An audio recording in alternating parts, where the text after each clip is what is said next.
જાગીને જો તો જગત દિશે નહીં. માહોલ કેવો હતો તમારા બાળપણનો? માહોલ અમારે ત્યાં સંગીત અને સંગીત સિવાય બીજું કંઈ જ નહોતું. પણ પપ્પા અને હેમા પાસેથી સૌથી મોટી શીખ એ નોન મ્યુઝિકલ શીખ મળી છે. કલાકાર ગમે તેવા તમે બનો, પણ માણસ સારા નહીં બનો તો મજા નહીં. દશે દિશા સ્વયં આસપાસ ચાલે છે. તો વિકીમાં મને ખોળામાં બેસીને મેં તબલા વગાડવાના શરૂ કર્યા હતા, એટલે હું લેફ્ટી છું. બાકી બધી જ વસ્તુમાં રહી. જે લોકોએ ઉંમરનો ને બાકાત કરીને પોતાનું ધ્યેય જો મેળવવાની આખી કોશિશ પહેલેથી કરી લે ને તો એ લોકો માટે ઇઝી થઈ જશે અને એ લોકો ચાઇલ્ડ પ્રોડિજીસ બની. તબલા વોઝ માય ફર્સ્ટ લવ. પછી સિંગિંગ આવ્યું અને સિંગિંગ પછી કમ્પોઝિશન્સ આવ્યું. જીવન આ તો જાણે ગણિત છે, હાર કદીક ને ક્યારેક જીત છે, એક પગલું જો ખોટું પડે તો. સુપ્રભાત દર્શક મિત્રો, ગુડ મોર્નિંગ ગુજરાતમાં હું તીર્થા આપનું હાર્દિક સ્વાગત કરું છું. મિત્રો, દક્ષિણ ભારતમાં એક સંત હતા જે એક્સેપ્શનલ સિંગર પણ હતા. એમનું નામ હતું ત્યાગરાજ, જેઓ કર્ણાટિક સિંગર હતા. અને એ જમાનામાં જે રાજાઓ હતા એમને ત્યાં જે રાજવીમાં જે રહેતા હોય એવા બધા જે પ્રોફેશનલ સિંગર્સ હોય કે જે રાજા માટે ગાતા હોય એ લોકો બધા આમનાથી થોડાક જેલસ હતા. કારણ કે એ એટલું સરસ ગાતા હતા કે રાજાને પણ એમનું ગાવાનું ખૂબ ગમતું હતું. ભલે એ એમના રાજ દરબારમાં નહોતા પણ એમને વારંવાર બોલાવતા હતા. રીઝન એ હતું કે એ રામ ભક્ત હતા અને રામના ભજનો એટલા સુંદર બનાવતા હતા અને એટલી સુંદર રીતે ગાતા હતા કે રાજાને બહુ ગમી જતું હતું. પ્લસ પોઈન્ટ એ હતો રાજા માટે કે એમને જ્યારે પણ એ ખુશ થઈને કોઈ પણ જાતની ઇનામ કે કોઈ બક્ષિસ આપે તો એ નહોતા સ્વીકારતા. એ જાણીને, એમનું નામ હતું ત્યાગરાજ, એ પ્રમાણે જાણી જોઈને પોતે જે પણ સંપત્તિ હોય અથવા જે પણ એમને કોઈક ગિફ્ટ આપે એ બધાનો એ ત્યાગ કરતા હતા. અને એમને એવું માનવું હતું કે હું જેમ છું એમ જ પરફેક્ટ છું અને મારો જન્મ ભગવાનની ભક્તિ માટે જ થયો છે. એમને લાઈફમાં બસ એક જ મટીરિયલિસ્ટિક વસ્તુ હતી જે એમને ખૂબ પસંદ હતી. એ હતી ભગવાન રામની એમની પાસે જે હતી એ મૂર્તિ. એક દિવસ ખબર નહીં, બની શકે કે પેલા બધા જેલસ થયેલા સિંગર હતા એ કે કોઈ પણ બીજું કોઈ કે આવ્યું અને એ એમની મૂર્તિ ચોરી કરીને ક્યાંક લઈ ગયું અને પછી ક્યાંક ફેંકી દીધી.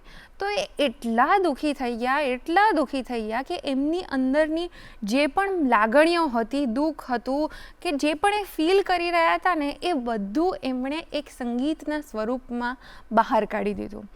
આટલું સરસ, આટલી ડીપ ફિલિંગ અને ઇમોશનલ મ્યુઝિક સાંભળીને એમણે જે ભજન દ્વારા જે બહાર કાઢ્યું, જે સિંગિંગ દ્વારા બહાર કાઢ્યું હતું, એ સાંભળીને કહેવાય છે કે ભગવાન રામ પોતે એટલા ખુશ થઈ ગયા કે એ બાળ અવતારના રૂપમાં ત્યાં એમની પાસે આવ્યા અને એક બાળક જેમ કે મને ત્યાંથી કશું લઈ દો ને એવી રીતના એમને ચીંધીને ગયા અને ત્યાં સુધી લઈ ગયા જ્યાં સુધી એ નદી કિનારે પહોંચ્યા. અને નદી કિનારે પહોંચીને પણ એમને ચીંધતા ગયા અને છેક નીચે નદીમાં પડેલી રામની મૂર્તિ હતી એવું કહેવાય છે કે એ પાછા લાવ્યા અને પછી એમને એટલો બધો આનંદ થયો અને એટલા ખુશ થઈ ગયા કે ફરી એમણે એમની જે અનુભૂતિ હતી એ ગીતો અને ભજનો દ્વારા જ બહાર કાઢી. કેટલી સુંદર વાત છે નહીં કે માણસ રડે ત્યારે પણ સંગીત એને ગમે અને માણસ હસે ત્યારે પણ સંગીત એને ગમે. કોઈ પણ ઇમોશનની જો કોઈ લેંગ્વેજ આપવી હોય તો એ સંગીત દ્વારા મળે છે. વેલ, તમને ખબર પડી ગઈ ને, તો આજનો આપણો ટોપિક શું હોવાનો છે? બિલકુલ સંગીત વિશેની વાત કરવાના છે. અને સંગીત વિશેની વાત કરવા માટે આજના આપણા જે ગેસ્ટ છે એ પણ એક મ્યુઝિક કમ્પોઝર છે, એક સિંગર છે, એક્સેપ્શનલ તબલા પ્લેયર છે, જેમણે ઘણા બધા મૂવીઝમાં કામ કરેલું છે. એ પોતે પણ ઘણા બધા કમ્પોઝ કરતા રહેતા હોય છે પોતાના સોંગ્સ. અને ગુજરાતના જે લેજેન્ડરી સિંગર કમ્પોઝર છે અશિત દેસાઈ, એમના સન છે. હું વાત કરું છું આલાપ દેસાઈની. તો ચાલો એમની જર્ની વિશે જાણીએ અને એમની સંગીતમય સફરમાં આપણે જોડાઈ જઈએ. નમસ્તે સર. નમસ્તે. કેમ છો? મજામાં એકદમ. Thank you so much first of all કે ગુડ મોર્નિંગ ગુજરાતમાં તમે અમારી સાથે સવાર પસાર કરવા આવ્યા છો. ક્યાં વાત હે. ના, આમાં સવારનું આમંત્રણ હોય અને ગુજરાતમાં હોય તો આવવું જ પડે. બિલકુલ. બસ, તો સરસ મજાની સવારે આપણે ભેગા થયા છે. તો શરૂઆતમાં પહેલાં જો કોઈ એક પ્રભાતિયું અમને સંભળાવશો તો દર્શક મિત્રોને ખૂબ આનંદ આવશે. ચોક્કસ સંભળાવું. નરસિંહ મહેતાનું જ એક પ્રભાતિયું છે. બિલકુલ. જાગીને જો તો જગત દિશે નહીં, ઊંઘમાં અટપટા ભોગ ભાસે, ચિત્ત ચૈતન્ય વિલાસ તદ્રૂપ છે, બ્રહ્મ લટકા કરે બ્રહ્મ પાસે, જાગીને જો તો જગત દિશે વાવ, પરફેક્ટ નોટ પર આપણે સ્ટાર્ટ કર્યો છે. જી. પરફેક્ટ એકદમ સંગીતમય એપિસોડ રહેવાનો છે અને સરસ મજાનું સંગીત સાંભળીને ખૂબ આનંદ થાય છે. આભાર. Thank you so much.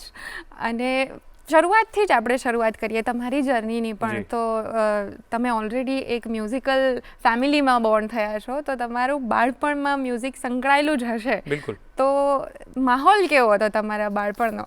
સરસ વાત તમે શરૂ કરવા માટે કરી કે માહોલ અમારે ત્યાં સંગીત અને સંગીત સિવાય બીજું કંઈ જ નહોતું.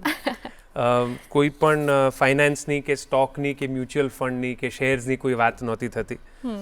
કદાચ બી થતી હોય તો કદાચ ક્રિકેટની થતી હશે, પણ હું એટલો બધો નાનો હતો કે મને એ પણ નથી ખબર. પણ ધ અર્લીએસ્ટ મેમરી ઇઝ કે હું હેમા કે પપ્પા મને તેડે જ્યારે ખોળામાં, ત્યારે હું એટલો નાનો હતો કે એ લોકોના માથા પર પણ હું તબલા વગાડવાની ટ્રાય કરતો. તો ત્યાંથી આ જર્ની શરૂ થઈ છે એવું કહેવાય. અચ્છા. પણ આઈ વોઝ અબાઉટ 3 ઓકે. અને ત્યારથી એ લોકોએ જોયું કે મને રસ મ્યુઝિકમાં હતો, તબલામાં હતો, તાલમાં હતો, રિધમમાં હતો. ઓકે. એટલે આઈ થિંક શરૂઆત અને માહોલ, અને ઘરે જે લોકો આવતા કે જતા એ લોકો કવિ હોય, કાં ગીતકાર હોય, કાં ગાયક હોય, કમ્પોઝર હોય, ડાન્સર હોય, એટલે આવા જ લોકોની વચ્ચે મારો ઉછેર થયો છે. એટલે ખૂબ જ સંગીતમય માહોલ હતો. અને તમારા મુજબ તો આટલો સંગીતમય માહોલ ઓલરેડી હતો, પ્લસ તમને જે તાલ લયમાં જે ઇન્ટરેસ્ટ હતો, એનો ફ્યુચરમાં કે આગળ જતા એનો સૌથી મોટો ફાયદો રહ્યો જ હશે, આઈ એમ શ્યોર. બિલકુલ. તો એ શું રહ્યો હતો? એઝ અ કમ્પોઝર હું વાત કરીશ કે in fact even as a singer, પપ્પા એમ કહે છે કે દરેક સિંગરે તબલા શીખવા જ જોઈએ પહેલાં. ઓકે. અને કહે છે કે તમારો તાલ પાકો થાય તો તમારા સૂર પછી એના ઉપર ચઢે. અચ્છા.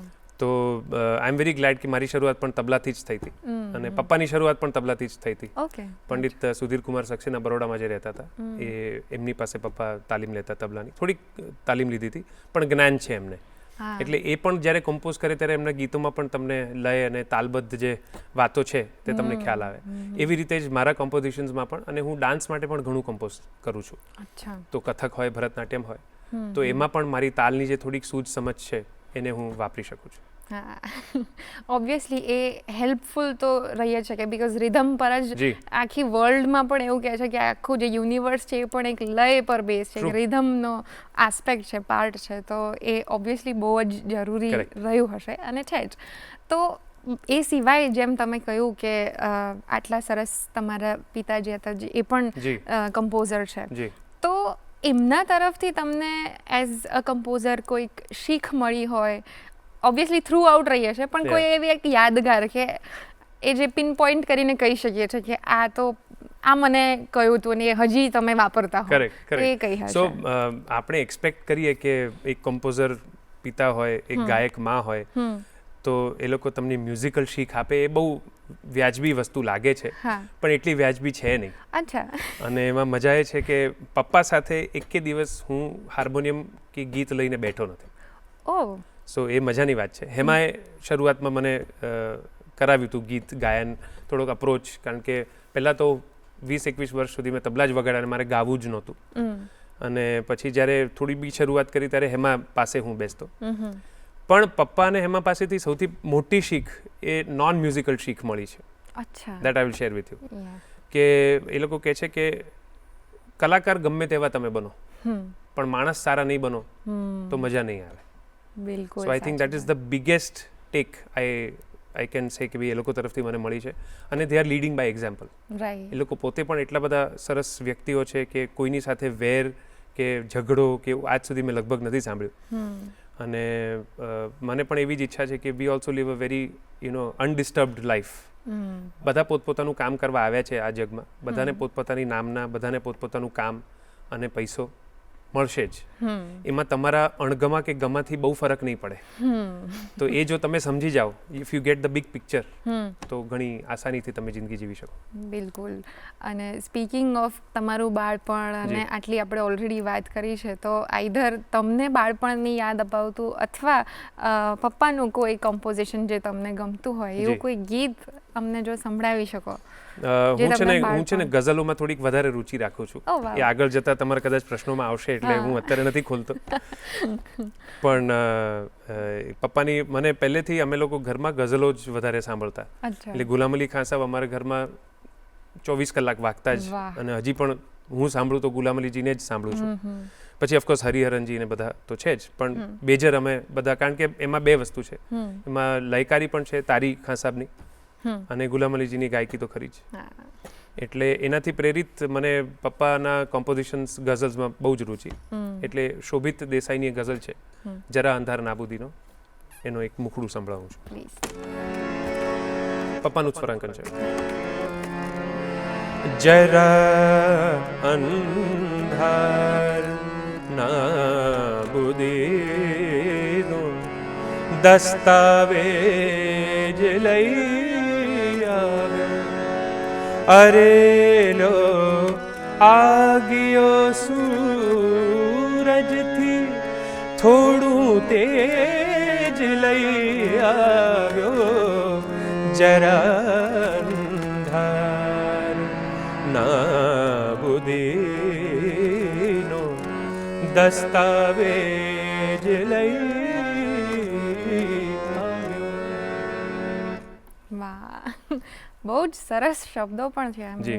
અનફોર્ચ્યુનેટલી મેં હજી નથી સાંભળ્યા, હવે સાંભળીશ ચોક્કસ. અને ગમે ગુજરાતી ગઝલોની વાત મને વધારે એટલે જ ગમે છે અને ટચ થઈ જાય છે, બિકોઝ એના લિરિક્સ હોય છે એ પણ એટલા જ ઇન્ટરેસ્ટિંગ અને ડેપ્થવાળા હોય છે, ઇન્ટ્રિકસી હોય છે એની અંદર. આપણે જેમ તમે કહ્યું ગઝલો પર જઈએ પછી વાત જઈએ, પણ તમે શરૂઆત મ્યુઝિકમાં પહેલાં તબલાથી કરી હતી ને, you were only interested in tabla before, એ તમે કહ્યું. તો તબલાની ટ્રેનિંગ તમે ક્યારથી શરૂ કરી, કોની જોડે સ્ટાર્ટ કરીને? સો મુંબઈમાં પંડિત નિખિલ ઘોષજીની એક ઇન્સ્ટિટ્યૂટ છે સંગીતમાં ભારતી. ઓકે. એમાં હું લગભગ 6-6.5 વર્ષનો હતો ત્યારે હેમાને પપ્પા મને લઈ ગયા, અને પછી ત્યાં પોતે નિખિલ દાતુ મને ન શીખવે કારણ કે હું એકદમ જ નાનો હતો. એટલે એમણે કહ્યું કે મેરા એક સ્ટુડન્ટ હૈ, ઉસકે પાસ ઉસકો રખીએ, પર એક બાર સુના દીજીએ ક્યાં બજાતા હૈ. હવે 6-6.5 વર્ષે તમને કંઈ જ્ઞાન ના હોય, પણ મને લય ખબર હતી, એટલે ઠેકા ખબર હતી, fingering was not there of course. એટલે એમણે કહ્યું કે કુછ બજાવો, એટલે હું પાછો લેફ્ટી છું તબલામાં. અચ્છા. I am not a righty. એટલે it's a very unusual thing. બહુ જ ઓછા તબલા પ્લેયર્સ લેફ્ટી હોય છે. પણ વિક્રમ પાટીલ બરોડાના જે તબલા પ્લેયર હતા એ પપ્પાના ખાસ મિત્ર હતા, અને એ ઘરે જ રહેતા અમારે મુંબઈ કાર્યક્રમોને બધા વખતે. તો વિકીમાં મને ખોળામાં બેસીને મેં તબલા વગાડવાના શરૂ કર્યા હતા, એટલે હું લેફ્ટી છું, બાકી બધી જ વસ્તુમાં રાઇટી છું. સો મેં તબલા ત્યાં નિખિલ દાને કર્યા ને ઊંધા કર્યા, એટલે એમણે કહ્યું કે અરે ઉલ્ટા હે, તો કે નહીં એ લેફ્ટી બજાતા હે. અચ્છા. એટલે એવી બધી શરૂઆત થઈ ને પછી થોડું વગાડ્યું, પછી દેવર ઇમ્પ્રેસ કે નહીં થોડા કર સકેગા. એટલે 3 વર્ષ દત્તા યેંડે કરીને મારા ગુરુજી હતા પહેલા, એમની પાસે મેં તાલીમ લીધી. પછી ત્યાં છે ને થિયરી પેપર એ લોકો લખાવડાવતા હતા, એટલે 3 વર્ષ મેં પ્રેક્ટિકલ પાસ કર્યું ને થિયરીમાં આપણે ગાપચી મારી. એટલે I was too young to understand theory. એટલે પછી ત્યાંથી પપ્પાને એમાં કાઢીને પછી મને અબ્બાજીને ત્યાં મૂક્યો, ઉસ્તાદ અલ્લાહ રકા ખાન સાહેબને ત્યાં. એમાં પણ એવું જ થયું કે એમાં ઘરાનાનું એ થોડુંક એ તકલીફ નહીં કહું, પણ ઘરાનાનો અંદાજ જુદો છે. એટલે તમારી હાથની રખાનથી માંડીને તમે તેટે તરીકે વગાડો એનું પણ જુદી વાત થાય છે. તો એમાં અહીંયા હું આમ વગાડતો હતો, પણ એમાં એમ કહે છે કે ના તમારે આમ વગાડવાનું, એટલે બેઝિક જ તમારો બોલ ઊંધો થઈ ગયો. એટલે એ કરતાં પણ મને 6-8 મહિના થયા, પણ again I got use to it.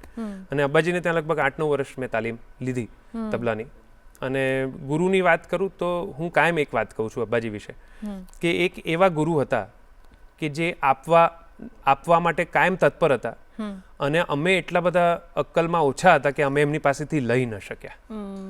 એટલે હું આજે કોઈ પણ માણસ શીખવા જાય કે શીખવા આવે એને એટલું જ કહું છું કે તમે સોંપી દો પોતાની જાતને ગુરુને, અને તમે જેટલું લૂંટી શકો એટલું લૂંટી લો, કારણ કે ગુરુ આપવા બેઠા છે પણ તમે લઈ નથી શકતા.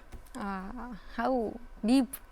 જી ટ્રુ, સાચી વાત છે કે એ એક આઈ ડોન્ટ નો, એને ક્યુરિયોસિટી તમે કહી શકો કે તમે સરેન્ડરની વાત કરી કે તમે અર્પણ કરી દો, એટલે બિકોઝ એ પાથ અઘરો છે એટલા માટે એ સરેન્ડર. ના, એટલા માટે નહીં, એ ઉંમર આપણી અઘરી હોય છે. જે લોકો એ ઉંમર નો ને બાકાત કરીને પોતાનું ધ્યેય જો મેળવવાની આખી કોશિશ પહેલેથી કરી લે ને તો એ લોકો માટે ઇઝી થઈ જાય છે અને એ લોકો ચાઇલ્ડ પ્રોડિજીસ બની જાય છે ઓકે કે જે લોકો પહેલેથી જ શીખવા માટે તત્પર હોય છે, જે લોકો બધું જ શોકીન કરી લે છે, ચૂસી લે છે ગુરુ પાસેથી બધું, તે લોકોને થોડીક હેડ સ્ટાર્ટ મળે છે રાઈટ કામ કરવામાં. રાઈટ, બરાબર. એટલે અઘરું છે ને ક્લાસિકલ, કોઈ પણ ક્લાસિકલ સિંગિંગ કહીએ કે આવી રીતના ફિલ્ડમાં જઈએ, એ લોંગ ટાઈમની પ્રોસેસ છે કે ધીરે ધીરે તમને બિલકુલ એ સમય આપવો પડે. સમય આપવો પડે, એ સિવાય એ અઘરું છે બિલકુલ. શીખવું, અને એ ડિસિપ્લિન પછી પરફોર્મન્સીસમાં દેખાતું હોય છે. True. અને અત્યારે વાત કરીએ તો તમે સિંગર બી છો, કમ્પોઝર જી. બી છો અને તબલા પ્લેયર પણ જી. છો, તો આ ત્રણેય આસ્પેક્ટમાંથી કયો આસ્પેક્ટ તમારી સૌથી નજીક છે? આ અઘરો સવાલ તમે પૂછ્યો, કારણ કે મને ત્રણેય એટલા જ ગમે છે. હા. પણ આ પ્રશ્ન મને એકચ્યુઅલી પપ્પાએ પણ થોડાક વર્ષો પહેલા પૂછ્યો હતો. અચ્છા. મને કહે છે how do you C your self, what is how do you rank your self. તો તબલા વોઝ માય ફર્સ્ટ લવ, પછી સિંગિંગ આવ્યું, હા, અને સિંગિંગ પછી કમ્પોઝિશન્સ આવ્યું. રાઈટ, એટલે પણ મને એમ લાગે છે કે આ બધામાં મને ક્રિએટ કરવું બહુ ગમે છે. રાઈટ. સો કમ્પોઝિશન્સ કમ્સ ફર્સ્ટ, પછી ગાવાનું આવે છે, કારણ કે તમે લોકો સુધી તરત પહોંચી શકો, તમારી વાત પહોંચાડી શકો. આજે 500 માણસ 5000 માણસ પણ હોય અને તમે ગાતા હો તો એ લોકો સાથે તમે જુદો એક અનુભવ બાંધી શકો. પણ તમે તબલા વગાડતા હો તો you will always be an accompanist, right. Second in command, હા. ફર્સ્ટ ઇન કમાન્ડ તમે નહીં રહો. So I think the layers are very clear for me, composition, ગાયન અને તબલા વાદન. વાવ, હાઉ એકદમ લોજિકલી અને એકદમ બાયફર્કેટેડ મસ્ત આન્સર આવ્યો. આઈ ડીડ નોટ એક્સપેક્ટ, કારણ કે બધામાં પોતપોતાનું એક everything is a part of yourself, you are representing your, but how clear you are, it is very nice. અને આ શીખવા જેવું છે યંગસ્ટર્સે કે it's okay to have different things. બીજી વસ્તુઓ, અલગ અલગ વસ્તુઓ શીખવી જરૂરી છે, as long as you know where they stand in your life. પણ આમાં એક બીજી પણ વાત કહીશ. મને પુરુષોત્તમ કાકાએ થોડાક વર્ષો પહેલા કહ્યું હતું, જ્યારે હું તબલા પણ વગાડતો હતો સ્ટેજ પર અને ગાવાનું પણ સાથે કરતો હતો. એમણે મને કીધું હતું કે તું કોઈ પણ એક વસ્તુ ચૂઝ કર જે તું સ્ટેજ પર કરીશ. People cannot accept that you are good at 2 things. This is what he told me. Right. તમે એમ જોશો તો રૂપકુમાર રાઠોડજી, જે ગજબ તબલા વાદક છે, હજી પણ છે, પણ એમણે ગાવાનું ચાલુ કર્યું પછી એમણે તબલા પર નથી ફોકસ કર્યું. So that is also something to think about કે તમે કમ્પોઝિશન અને ગાયન કરી શકો તો લોકો એક્સેપ્ટ કરશે, પણ તમે તબલા વાદન અને ગાયન કરશો તો કદાચ લોકો એક્સેપ્ટ નથી કરતા. અચ્છા, ઓકે. ઇન્ટરેસ્ટિંગ આસ્પેક્ટ છે. હજી વધારે ફિલ્ડ વિશે, તમારી જર્ની વિશે અમારે જાણવું છે, પણ અત્યારે સમય થઈ ગયો છે એક બ્રેકનો. તો દર્શક મિત્રો, મળીએ ગુડ મોર્નિંગ ગુજરાતમાં એક નાનકડા વિરામ બાદ. વિરામ બાદ આપ સૌનું ફરીથી સ્વાગત છે ગુડ મોર્નિંગ ગુજરાતમાં. આજે આપણી સાથે છે મ્યુઝિક કમ્પોઝર, સિંગર અને તબલા વાદક આલાપ દેસાઈ. એમની જર્નીની આપણે વાતચીત કરતા જ હતા અને હજી એમના લાઈફ વિશેની વાતો હવે કરીએ. તો ચાલો, આપણે વાત કરી ગુરુઓની, ગુરુજનોની અને એમને આપેલી શીખની, અને પછી how did that transform you. તો આપણે એવું કોઈક સંગીત અથવા ગીત અથવા આલાપ વોટેવર જે તમને તમારા ગુરુઓની યાદ અપાવતું હોય, એ જો અમારા દર્શક મિત્રો માટે. આમાં વાત એવી છે કે હું સંગીત કાયદેસર નથી શીખ્યો, ગાયન અને કમ્પોઝિશન, એટલે એમાં ગુરુની વાત કદાચ નહીં આવે.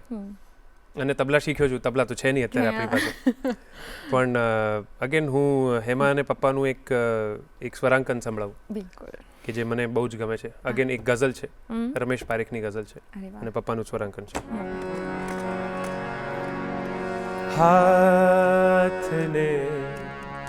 હાથને ચીરો તો ગંગા નીકળે, હાથને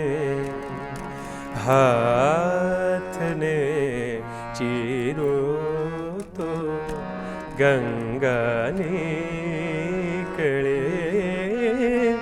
છેવટે એ વાત અફવા નીકળે,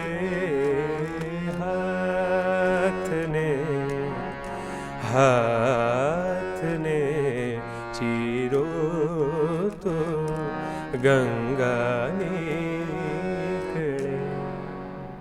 વાહ, અગેન રમેશ પારેખના આટલા સરસ શબ્દો અને આટલું સરસ કમ્પોઝિશન મને હાથ બોલ્યો મને તરત જ આમાં એવું સ્ટ્રાઇક થયું અરે મારા આ અરે હાથ મારા એ હાથ. મારી ફેવરેટ છે જી, જી. બહુ જ ગમે છે અગેન રમેશ પારેખ જી. અને અશિત દેસાઈ સર અને હેમા મેમનો અવાજ જી. વાવ એ સાંભળીને તો ગૂઝ બમ્પ આવી જાય True, મને સાચી વાત દર વખતે કમિંગ બેક ટુ આપણી તમારી જર્ની અને તમારી જે રહી છે આખી તો પહેલાં તમે તબલા વાદક હતા તો જી. ધીરે ધીરે જે પછી સિંગિંગ અને એમાં થયું અને પછી તમે જ્યારે પરફોર્મન્સીસ જી.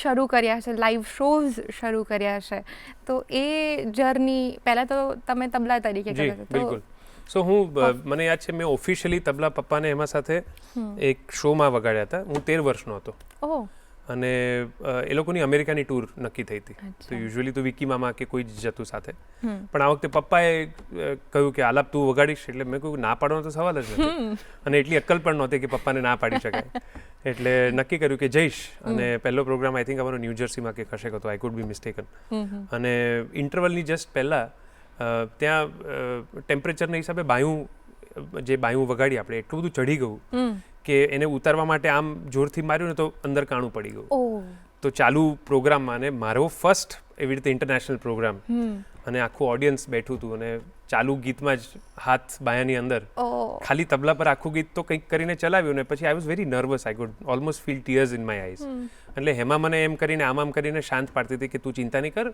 હવે ઇન્ટરવલ છે આપણે કંઈક વ્યવસ્થા કરીશું એટલે ઇન્ટરવલમાં પછી વાત કરીને મને સાચું અને કશેકથી કંઈક બીજું બાયું આવ્યું પછી પ્રોગ્રામ પત્યો પછી એક સરસ વાત છે એટલે પ્રોગ્રામ પત્યો પછી એક ભાઈએ આવીને હેમાબેનને કહ્યું કે આ છે બહુ મજા આવી તમે સરસ ગાયું તમારો દીકરો તો બહુ તૈયાર થઈ ગયો છે બ્લા બ્લા બ્લા જે બી કીધું હશે પછી એમણે એમાંને એક સરસ ટિપ્પણી કરી કે તમે દીકરાને ખૂબ વઢો છો સ્ટેજ પર આમ તાબામાં રાખો છો એટલે એમ કહ્યું કે તાબામાં નથી એ ન રડે એટલે એને શાંત પાડતી હતી કે ભાઈ એટલો બધો નર્વસ થઈ ગયો હતો એટલે એવી શરૂઆત 13 વર્ષની ઉંમરે તબલાની થઈ હતી પછી મને યાદ છે કે રોજા ફિલ્મ આવી હતી ત્યારે હરિહરનજીનું રોજા જાને મન ખૂબ પ્રચલિત અને મને અદ્ભુત ગમ્યું હતું AR રહેમાન સાહેબનું મ્યુઝિક અને તે હું ગણગણવાનું શરૂ કરતો હતો તો જય જય શ્રીનાથજી નામનું પપ્પાનું જે આલ્બમ હતું જેમાં હરિહરનજી મોરપીંછની રજાઈ ઓઢી તમે સુઓ અને શામ ગાયું એમાં એ ગાવા આવ્યા હતા ત્યારે પપ્પાએ મને કહ્યું આલાપ તું પેલું હરિજીનું ગીત ગાય છે ને ગાઈને સંભળાવ એટલે મેં કીધું આ તો એકદમ કતલે આમ થઈ જશે પણ છતાં 2 લાઈન મેં કંઈક કરીને સંભળાવ્યું એ મને પ્રસંગ યાદ છે અને પછી કોલેજમાં આઈ રિમેમ્બર કોલેજમાં છેલ્લું વર્ષ હતું મારું TYB.com ત્યારે હું તબલા જ વગાડતો અને આવી રીતે એટલે પછી મને એ લોકો કહ્યું કે तेरे मम्मी पापा इतना गाते हैं तू नहीं गाता है એટલે મેં કહ્યું નહીં ગાતા હશે ને પર કભી ગાયા નહીં હે ત્યારે શાનનું તન્હા દિલ કરીને એક ગીત આવ્યું હતું અચ્છા એ મેં કોલેજમાં પહેલી વાર પરફોર્મ કર્યું હતું ઓકે તો આવી એક સમહાઉ સ્પીડ બ્રેકર વાળી જર્ની હતી ગાયનમાં ત્યાંથી શરૂ કર્યું ને પછી મેં પપ્પાને એક દિવસ કહ્યું મેં કહ્યું તમે કેટલું સરસ હાર્મોનિયમ વગાડીને ગાઓ છો તો મને પણ શીખવાડો મને કહે છે મને પણ કોઈ નથી શીખવાડ્યું તને પણ હું નહીં શીખવાડી શકું તું શરૂ કર તને આવડી જશે ઓહ એટલે સંભવ મને થોડુંક આવડી ગયું છે એવું હું માનું છું હજી ઘણું તો શીખવાનું બાકી છે પણ હું ગાઉં એટલું હું મેનેજ કરી લઉં એટલું હાર્મોનિયમ મને વગાડતા એ રીતે આવડ્યું સો એ પણ એક નવો તબક્કો હતો જિંદગીનો ત્યારથી તબલા ઓછા થયા આઈ થિંક અબ્બાજી પાસ્ટ અવે ઇન 2001 એટલે ત્યાર પછી શીખવાનું બંધ થઈ ગયું અને ત્યારથી આઈ થિંક બહુ નેચરલી સિંગિંગ ઓલ્સો સ્ટાર્ટેડ તો બહુ સીમલેસ ટ્રાન્ઝિશન હતું મને પણ ખબર ન પડી અચ્છા હા તો કોઈ એવું તમે જે કીધા એ કોલેજના જો કોઈ ગીત સંભળાવી શકો એ છે ને તન્હા દિલ એને માટે હું એમ કહીશ કે ઓર્કેસ્ટ્રા જોઈશે નહીં તો મારું ગીત સારું નહીં લાગે તો કોઈ બીજું જે પણ તમને એ ફર્સ્ટ પરફોર્મન્સની યાદ અપાવતું હોય એવું કોઈક મેં છે ને ઇફ આઈ રિમેમ્બર કરેક્ટલી પપ્પાની એક હિન્દી ગઝલ છે અચ્છા એ ગાઈતી અને એનાથી શરૂઆત કરી હતી અને મારું પહેલું આલ્બમ પણ આવ્યું હતું હિન્દી ગઝલનું એમાં પણ એ જ ગઝલ ગાઈ હતી આઈ નો ગુજરાતી શો છે પણ તમે શરૂઆતના ગીતની વાત કરી છે તો દુષ્યંત કુમારજીની લખેલી આ ગઝલ છે મેં जिसे ओढ़ता बिछाता हूँ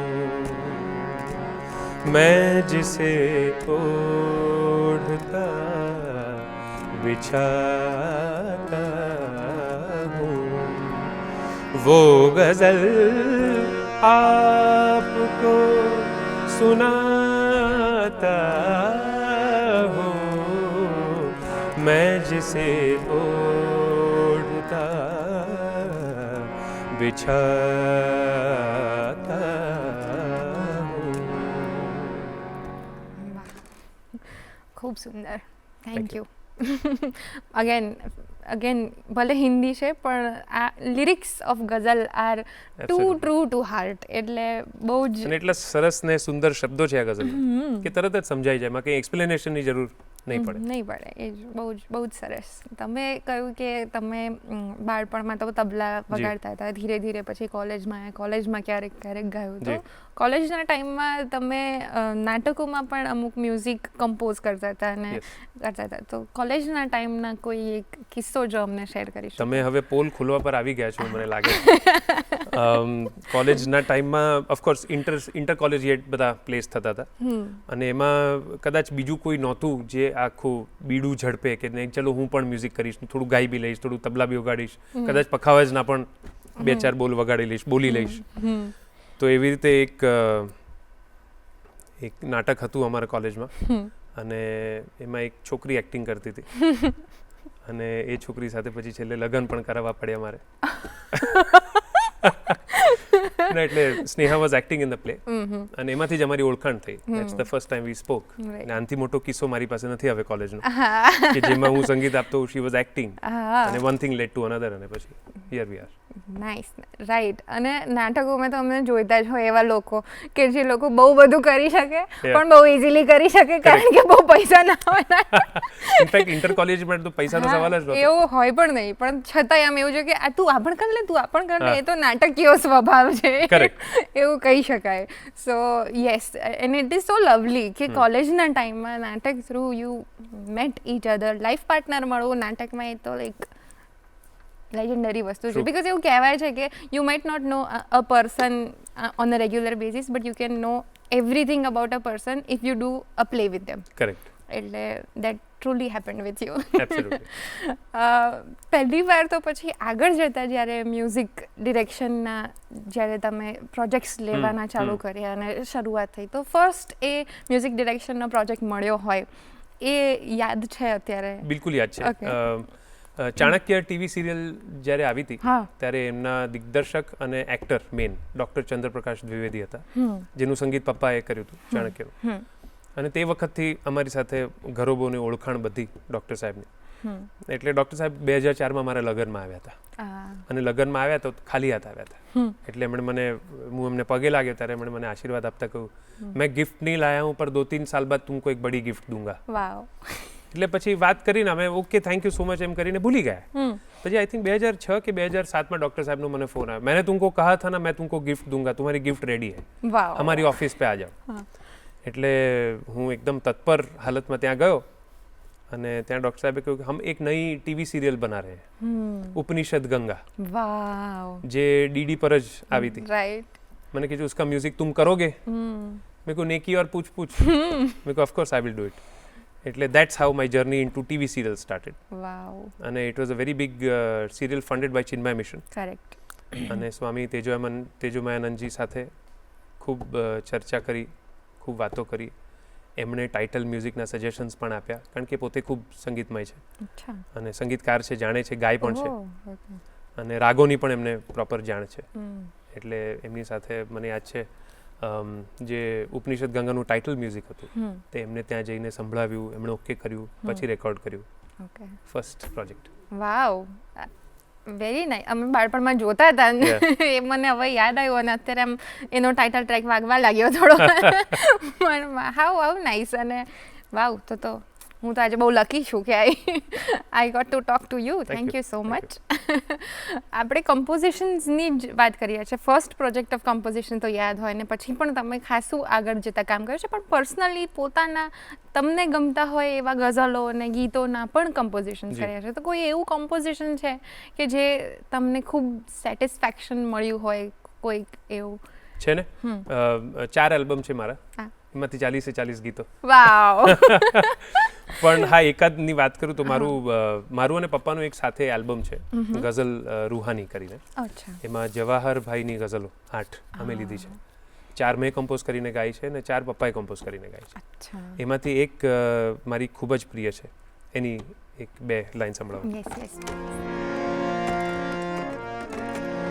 દશે દિશાઓ સ્વયં આસપાસ ચાલે છે.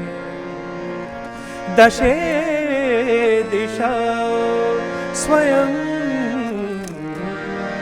આસપાસ ચાલે છે.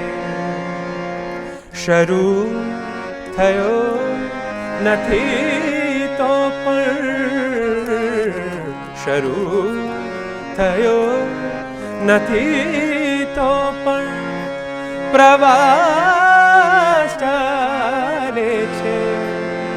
પ્રવાસ ચાલે છે. દશે દિશા. વાહ, ગઝલ જેટલી રોમેન્ટિક હોય છે અને જેટલી આપણને એઝ અ હ્યુમન લેવલ પર કરે છે એટલી સ્પિરિચ્યુઅલ પણ હોય જ છે. જી. અને સ્પીકિંગ ઓફ સ્પિરિચ્યુઅલ, અત્યારે આમાંથી પણ આ ગઝલના શબ્દોમાંથી પણ થયું, અને એમ પણ તમે બીજા ડિવોશનલ સોંગ્સ પણ કમ્પોઝ કરો છો, ગાઓ છો અને લખ્યા છે. જી, ના લખ્યા નથી. ઓકે, યસ, કમ્પોઝ કર્યા. હા, કમ્પોઝ કર્યા છે. તો ડિવોશનલ સોંગ્સ કમ્પોઝ કરવાની પ્રોસેસ શું હોય છે ને એ તરફ કઈ રીતના ખેંચાણ આવ્યું? એક બાજુ જો ગઝલ આટલી ગમતી હોય તો. સાચી વાત છે. હા, આમાં શું છે કે સંગીત is something that excites me. Right. પછી ફોર્મ એનું જરૂરી નથી. આઈ થિંક હું પપ્પા પાસેથી પણ એ જ વસ્તુ શીખ્યો. પપ્પા પણ બહુ જ બધા ફેસેટ્સ કમ્પોઝ કરતા.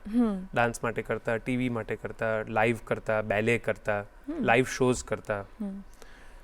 પપ્પાએ પણ ફિલ્મમાં મ્યુઝિક એક જ ફિલ્મમાં મ્યુઝિક આપ્યું છે. એમાં પણ બેસ્ટ મ્યુઝિક ડિરેક્ટરનો એવોર્ડ, બેસ્ટ સિંગરનો એવોર્ડ બધું લીધું છે. પણ એ વાત આપણે પછી કરીશું. પણ ડિફરન્ટ ફેસેટ્સ ઓફ કોમ્પોઝિશન મને ગમે છે. પછી કોઈ પણ ફોર્મ હોય ઇટ ઇઝ ફાઇન. તો 2006માં મારા હિસાબે કૃષ્ણ ફોરએવર કરીને મેં એક એલ્બમ બનાવ્યું હતું, મારું પહેલું એલ્બમ, ઓફિશિયલ પહેલું એલ્બમ, કે જેમાં આઈ હેડ ધ ગૌરવ મોટું કે પંડિત અજય ચક્રવર્તીજી, હરિહરનજી, સુરેશ વાડકરજી, આ લોકોએ બધાએ મારે માટે ગાયું. શંકર મહાદેવનજી અને હેમા પપ્પા અને હું, એવી રીતે 8 ભજનો મેં કમ્પોઝ કર્યા હતા. અને that was my first CD launch. Hema માલિનીજી had come for the launch. Ajay Atul આવ્યા હતા લોન્ચમાં. It was a big function. અને ત્યારથી શરૂઆત ડિવોશનલ મ્યુઝિકમાં પણ થઈ, કારણ કે પપ્પાને એ લોકો પાસે એટલા બધા વર્ષોથી સુગમ સંગીત અને ભક્તિ સંગીત બે વસ્તુ ખૂબ સાંભળી હતી. એટલે કોઈ પણ સુગમ સંગીતના ગીતો તો ચાલુ જ હતા, પણ એની રજૂઆત, એનું પ્રોડક્શન પછીથી થયું. તો પહેલા ભજનો આવ્યા. એટલે Krishna forever was my first devotional album. Hindi ભજનો કૃષ્ણના. એમાંનું કોઈ એક સોંગ? એમાંની પણ એક રચના સંભળાવું. આજે બાગેશ્વરી રાગ પર મારો વધારે છે એવું લાગે છે. નેચરલી ત્યાં જ જવાય છે. આ હરિહરનજીનું ગાયેલું છે. મનમોહન તું મુરલી વાલા, કેશવ માધવ ગોપાલા. મનમોહન તું મુરલી વાલા, કેશવ માધવ ગોપાલા. યદુનંદન કૃષ્ણ મુરારે, યદુનંદન કૃષ્ણ મુરારી. દર્શન દે દે નંદલાલા. મનમોહન તું મુરલી વાલા, કેશવ માધવ ગોપાલા. સુંદર એકદમ. Krishna is like the easiest and foremost devotional aspect, કે જેમાં સૌથી પહેલા જો ભક્તિ આવે ને સૌથી પહેલા જો કોઈ પણ ભગવાન ગમે બાળકને, તો મને લાગે છે કૃષ્ણ હોતા હશે. કૃષ્ણ અને ગણેશ, હા, ગણેશ બે ખૂબ જ લોકપ્રિય છે. રાઈટ. એટલે what a best way to start your first album too. એ પછી હવે તમે ફિલ્મોમાં પણ કામ કર્યું છે, ફિલ્મોમાં એઝ અ મ્યુઝિક ડિરેક્ટર તરીકે જોઈન થયા છો, તો ફિલ્મ્સમાં મ્યુઝિક આપવાનો એક્સપિરિયન્સ કેવો રહ્યો છે? મેં અત્યાર સુધી 2 ગુજરાતી ફિલ્મ, 1 મરાઠી ફિલ્મ અને 2 હિન્દી ફિલ્મ્સમાં અમુક પાર્ટ્સમાં સંગીત કર્યું છે. The experience has been 50-50. મજાની વાત કે મરાઠી લોકો are pretty set on their language, કારણ કે એ લોકોને એવું હોય છે કે પોતાની ભાષાનું મહત્ત્વ એ લોકોને ખૂબ હોય છે, જેમ આપણે ગુજરાતીઓને પણ હોય છે અને હોવું જોઈએ. સો એ લોકો બહારના લોકોને બહુ જ પ્રમોટ ન કરે હમ કે ભાઈ ગુજરાતી માણસ આવીને મરાઠી ફિલ્મનું સંગીત કરે તો એ લોકોને ખટકે. હા આપણે એટલા બધા એક્સેપ્ટિંગ છીએ એઝ ગુજરાતીઝ કે આપણને અંગ્રેજી માણસ પણ ગુજરાતી ફિલ્મનું મ્યુઝિક કરશે તો આપણને ગમશે, આપણે એને વધાવી લઈશું. હા પેલા લોકો કદાચ વધાવશે નહીં હમ પણ સાચવી લેશે. હા તો મને સાચવી લીધો હતો હા એવું હું કહીશ. તો મરાઠી ફિલ્મનું મ્યુઝિક કર્યું હતું એમાં જે ડિરેક્ટર હતા એમણે મને 2 ગીત કરવાના આપ્યા હતા. ઓકે 2 જ ગીત હતા ફિલ્મમાં. એક ડ્યુએટ હતું હમ જેના મેં લગભગ 9 વર્ઝન એ લોકોને સંભળાવ્યા ઓહ અને 8 વર્ઝન સુધી દેવર નોટ હેપી નહીં હમકો એ નહીં જમ રહા હૈ. અચ્છા એટલે પછી હું પણ નર્વસ થઈ ગયો. મેં કીધું ભાઈ આ આગળ નહીં ચાલે. મેં કીધું હવે કેટલા વર્ઝન અને સૂઝવું પણ જોઈએ ને સારું પણ લાગવું જોઈએ અને કેચી પણ હોવું જોઈએ. પાછો ભાષાનો એક વચ્ચે સ્પીડ બમ્પ આવી જાય કે તમને એટલે પછી 9મું વર્ઝન એ લોકોને ગમ્યું. પછી જે બીજું ગીત હતું તે મેં એમને કીધું મેં એક ही वर्जन दूंगा और वो फाइनल होगा और वो सोनू जी गाएंगे. ये हद સુધી મેં એમને કીધું કે જો ऐसे कैसे तुम बोल सकते हो. મેં કીધું आप देखिए मैं बोल रहा हूँ तो कुछ होगा.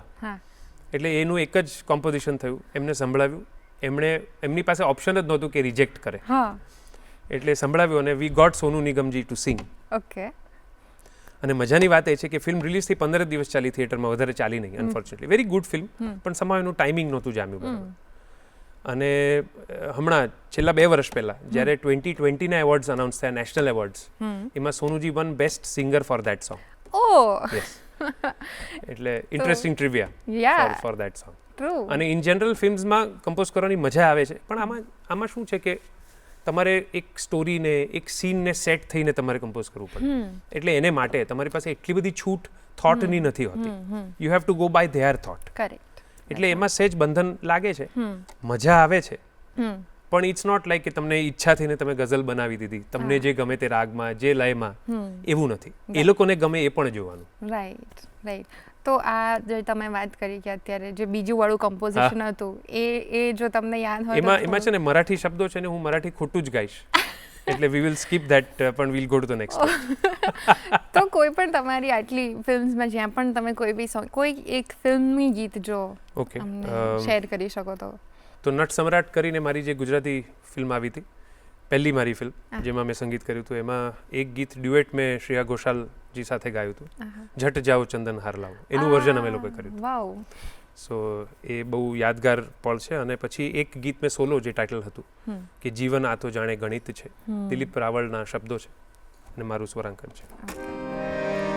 જીવન આ તો જાણે ગણિત છે, હાર કદીક ને ક્યારેક જીત છે, એક પગલું જો ખોટું પડે તો સમય સમયનું કામ કરે છે, સમય સમયનું કામ કરે, સમય છે તેરી જાતો અરે સાવવે તેરી જાતો, જીવન આ તો જાણે ગણિત છે.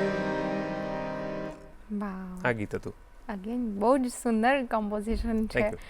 અને મને હવે રસ એ જાગી રહ્યો છે કે આટલા સરસ સરસ કમ્પોઝિશન્સ આવી રહ્યા છે તો એની પાછળની પ્રોસેસ શું હોય છે તમારી, કે પહેલાં કઈ રીતના ટ્રાન્સફોર્મ કરો છો કે શબ્દોથી કે લય આવે છે?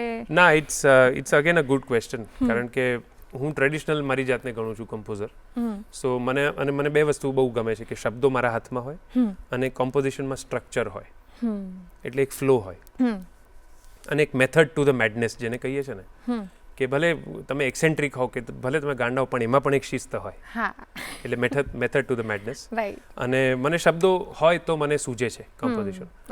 બાકી સ્વરો ભેગા થઈ જાય છે, ના નથી પાડતા, પણ I guess I have more fun when શબ્દો તમને છે ને તમને એક સૂર તરફ પ્રેરે. દરેક ગીત કે ગઝલ હોય કે ભજન હોય તો એના શબ્દો તમને કહે કે ભાઈ મને આ તરફ જવું છે, તો તમે એને દિશામાં લઈ જાઓ નેચરલી અને મીટરમાં હોવા જોઈએ શબ્દો. એ બીજી મારી એક ખાસ રિક્વેસ્ટ છે કે ઘણીવાર લોકો કહે છે કે ભાઈ મારા એક કાકા છે ને બહુ સરસ ગીત લખે છે, તમે એમનું ગીત કમ્પોઝ કરો. એટલે હું કહું કે મને ગીત મોકલો, જો મીટરમાં છે તો હું પ્રયત્ન કરીશ. એટલે મીટરમાં લયમાં શબ્દો હોવા બહુ જરૂરી છે અને શબ્દો હોવા જરૂરી છે, તો મને કમ્પોઝ કરવાની મજા આવે છે. અરે ઓકે, એટલે એકદમ જેમ તમે કીધું એમ કે ઓન પોઈન્ટ, ટ્રેડિશનલ, એકદમ ટ્રેડિશનલ. યસ. બાકી ગુજરાતી મ્યુઝિકમાં પણ તમે ગુજરાતી જેમ મૂવીમાં કર્યા ને એ સિવાય પણ ગઝલો પણ કરી છે ને એ રીતના, તો ગુજરાતી મ્યુઝિક અત્યારે ઓડિયન્સ પાસે જે રીતે પહોંચી રહ્યું છે અથવા ઓડિયન્સ જે સાંભળી રહી છે એ પણ કદાચ ઓછી થઈ રહી છે એવું કહેવાય છે. તમારું એના વિષય પર શું માનવું છે, કે ખરેખર એવું છે કે પછી એવું છે ખરું? તો રહેશે. એવું છે ખરું. આમાં બે વાત છે. હા. ગુજરાતી મ્યુઝિકના બે ફાંટા પડેલા છે. એક ફોક સંગીત છે જે વર્ષોથી ચાલતું આવ્યું છે, અત્યારે પણ ચાલે છે, અને આગળ પણ 50-100 વર્ષ સુધી એને લગભગ આંચ નહીં આવે એવું મને લાગે છે. કારણ કે એને પ્રસ્તુત કરનારાઓ પણ ગજબ હતા, અત્યારે પ્રસ્તુત કરનારાઓ પણ ગજબ છે અને ખાસી સિદ્ધિ પ્રાપ્ત કરેલ છે. એટલે ફોક સંગીતની એક જુદી જગ્યા છે. અગેન આજે હું ફોક સંગીતની જ્યાં વાતો થાય છે, કે મોટા ડાયરાઓ જ્યાં થાય છે, કે જ્યાં લોક સંગીત ફોક સંગીત ગવાય છે, ત્યાં આપણે પુરુષોત્તમ ઉપાધ્યાય કે આશિષ દેસાઈ એવું પણ કહીશું તો પણ કદાચ 5 જ માણસ ઊભા થશે. ત્યાં ફોક સંગીત અને લોક સંગીતનું એટલું બધું ચલણ છે કે એમાં સુગમ સંગીત પહોંચ્યું નથી. અને સુગમ સંગીત નથી પહોંચ્યું એનું ખાસ એક કારણ કે ભાષા. લોક સંગીતમાં ભાષા લોકોને સમજાય એવી હોય અને લોકો દ્વારા આપેલી અને લોકો બોલે એવી, બોલચાલમાં બોલે એવી. સુગમ સંગીતમાં, કાવ્ય સંગીતમાં શબ્દ પ્રધાન સ્વરાંકનો અને સૂર પ્રધાન સ્વરાંકનો, બંને સ્વરાંકનો, કે જેમાં સૂરની પણ એટલી જ મજા તમે લો અને શબ્દોની પણ એથી બી તમે વધારે મજા લઈ શકો. સો ગુજરાતી બોલતો, સમજતો, સાંભળતો, વાંચતો, ગાતો આખો વર્ગ જે 40 વર્ષ પહેલા 40 વર્ષનો હતો એ 40 વર્ષ પછી આજે 80 વર્ષનો છે. પણ 40 વર્ષનો અત્યારનો યુગ ગુજરાતી લખતો, વાંચતો, બોલતો, ગાતો નથી. સો જે ઓડિયન્સ હતું એ હવે ઘરડું થઈ ગયું છે. પણ નવું ઓડિયન્સ સુગમ સંગીત માટે નથી બિલ્ડ થયું. અને ત્રીજો ફાંટો કે લોકો હવે ગુજરાતી એટલે ગરબા એ ડિફાઇન કરી રહ્યા છે, જેનો વાંધો નથી. તમે પંજાબીમાં પણ ભાંગડા એવું તમે કહો એટલે તમે પંજાબી અઝ્યુમ કરી લો છો, પણ દરેક વખતે એવું નથી. એ લોકોમાં પણ ફોક સંગીત ઉચ્ચ કોટીનું છે અને એ લોકોમાં પંજાબીમાં ગઝલો પણ બહુ જ સરસ છે, ગીતો પણ બહુ સરસ છે. એવી રીતે આપણી પાસે પણ 3-4 ફેસેટ્સ છે ગુજરાતીના. પણ પોપ્યુલારિટીના હિસાબે, સ્ટેજ શોઝના હિસાબે, મોટી ઇવેન્ટ્સના હિસાબે, લાઇટ્સ, ટ્રસ, ઇવેન્ટ્સ, રેમ્પ્સ, એ બધાના હિસાબે ગરબા બહુ જ પોપ્યુલર છે.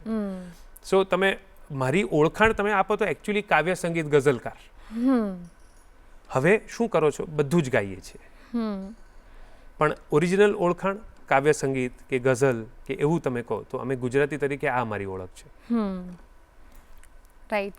એટલે સપોઝ જો એ ઓછી થઈ રહી છે, આપણે કહ્યું ઓલરેડી થઈ રહી છે, ને if we want to encourage youth કે પાછા આવે, બીકોઝ મેં પણ બહુ લેટ શરૂ કરી હતી. બાળપણમાં મેં નથી સાંભળ્યું સુગમ સંગીત, થોડા ઘણા 1-2 વસ્તુઓ સાંભળ્યા છે, બટ ડ્યુરિંગ ટીનેજ યર્સ મને ખૂબ ગમવા લાગે છે, પછી મેં બહુ જ સાંભળ્યા છે. એટલે એક પોઈન્ટ આવ્યો જ્યારે હું ખેંચાઈ હતી પાછી. તો એવી રીતના અત્યારના યુથને જો આપણે ગુજરાતી સુગમ સંગીત અને ગુજરાતી ગઝલોને સાથે પાછા લાવવા હોય તો કોઈ માધ્યમ છે, કોઈ? સો આમાં એવું છે કે અમે લોકો કાયમ એ વાત કરી છે કે તાળી 2 હાથે વાગશે. અમે એકલા આમામ કર્યા કરીએ તો નહીં મજા આવે. અત્યાર સુધી છેલ્લા 10-1 વર્ષમાં મેં 4-5 ગુજરાતી આલ્બમ્સ બહાર કાઢ્યા છે. કદાચ તમારા સુધી એકાદ આલ્બમનું 2-3 ગીત કદાચ પહોંચ્યા હોય. તમે ગુજરાતી છો, અમદાવાદમાં જ રહો છો, અને મેં સ્પોટીફાઈ પર, આઈટ્યુન્સ પર, યુટ્યુબ પર બધે જ ગીતો મૂક્યા છે, પણ તમારા સુધી કેમ નથી પહોંચ્યા? એટલે જો મુંબઈમાં રહેતા, અંધેરીમાં રહેતા 10 લાખ ગુજરાતીઓમાં પણ કદાચ મારા વ્યૂઝ 10,000 પણ ન હોય એ ગીત પર, યુટ્યુબ પર, તો કેટલા બધા ગુજરાતીઓ સુધી મારી વાત નથી પહોંચી.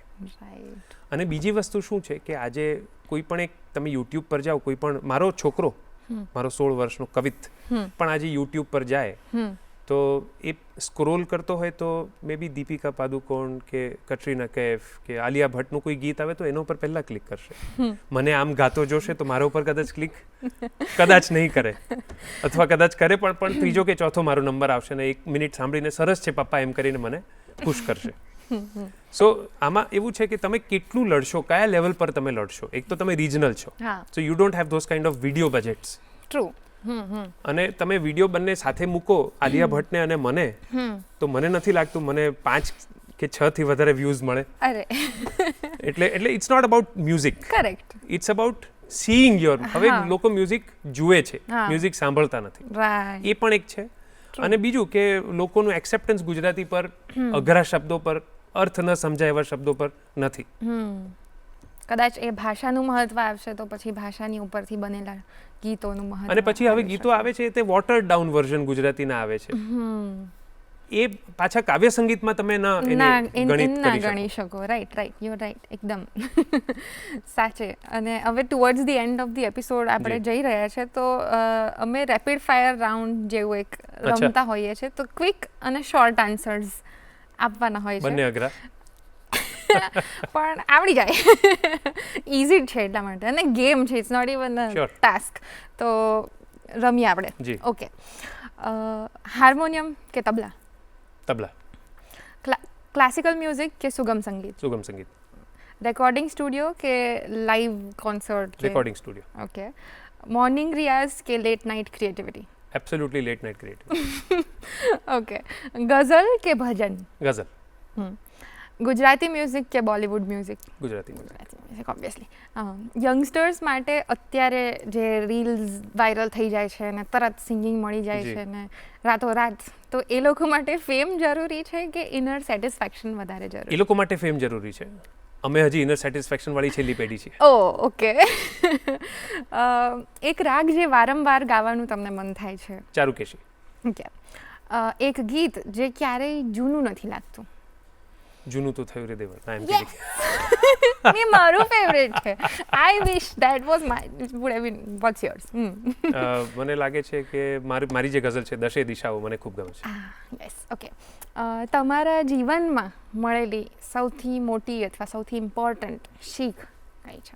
મેં કહ્યું ને, મારા મમ્મી પપ્પા તરફથી જે મળેલી હતી કે સારા માણસ બનો, કલાકાર ઠીક હશો તો ચાલશે. વાહ. Okay, nice, good. Thank you. એકદમ રેપિડ ફાયર રાઉન્ડ રહ્યો એટલે ખૂબ મજા આવી.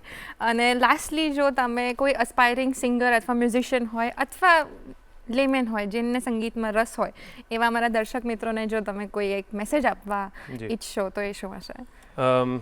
મેસેજ એટલો જ છે કે તમે જો ગાવા માંગતા હો અને જો તમે પ્રોફેશનલી ગાવા માંગતા હો તો શીખો. એ મારી સૌથી મોટી સલાહ છે. કે અને તમે વહેલું શરૂ કરવાના હો તમારી જિંદગીમાં શીખવાનું કે ગાવાનું, કે તમે 10-12 વર્ષે તમે નક્કી કર્યું હોય કે તમે ગાશો, તો ત્યારથી જ શીખવા માંડો. પદ્ધતિસર ક્લાસિકલ અહીંયા અમદાવાદમાં પણ ખૂબ સરસ ગુરુઓ છે બધા, મુંબઈમાં તો છે જ. જ્યાં પણ તમે વસતા હો ત્યાં ગુરુની અછત નથી. તમારી શીખવાની કળા તમે ગમે ત્યાં પણ એને પોલિશ કરી શકો છો. તો શીખો, અને તમે શીખશો તો પછી આગળ માર્ગ એકદમ જ કમાલ છે. વાહ, થેન્ક યુ સો મચ આટલી સરસ સલાહ આપી અને બાકી તમારી લાઈફ જર્ની અમારી સાથે શેર કરવા બદલ, આટલા સરસ ગીતો સંભળાવવા બદલ અને અમારી સાથે વાતચીત કરવા બદલ thank you so much. Thank you, it's been my pleasure. Arts too. તો દર્શક મિત્રો, તમને આજનો એપિસોડ કેવો લાગ્યો? એકદમ સંગીતમય રહ્યો છે ને એપિસોડ, તો તમને કેવો લાગ્યો એ અમને લખવાનું ભૂલતા નહીં. અમારું ઈમેલ આઈડી છે goodmorninggujratshow@gmail.com, જેના ઉપર તમે તમારા રિવ્યૂઝ હોય, સજેશન્સ હોય કે કોઈ ગેસ્ટ રિક્વેસ્ટ હોય તો એ પણ મોકલજો, અમે ચોક્કસથી આવકારીશું. બીજું, જો તમે ટીવી પર ડીડી ગિરનાર ચેનલ પર જો આ એપિસોડ જોઈ રહ્યા હો તો તમને જણાવી દઉં કે ગુડ મોર્નિંગ ગુજરાત શો હવે અમારી જે યુટ્યુબ ચેનલ છે ડીડી ન્યૂઝ ગુજરાતી, એના પર પણ અવેલેબલ છે. તો તમે તમારા જૂના ફેવરેટ એપિસોડ ફરી જોઈ શકો છો, અથવા આ એપિસોડ કોઈ મિત્રને શેર કરવો હોય તો કરી શકો છો. ફરી મળીશું ગુડ મોર્નિંગ ગુજરાતના આવતા એપિસોડમાં.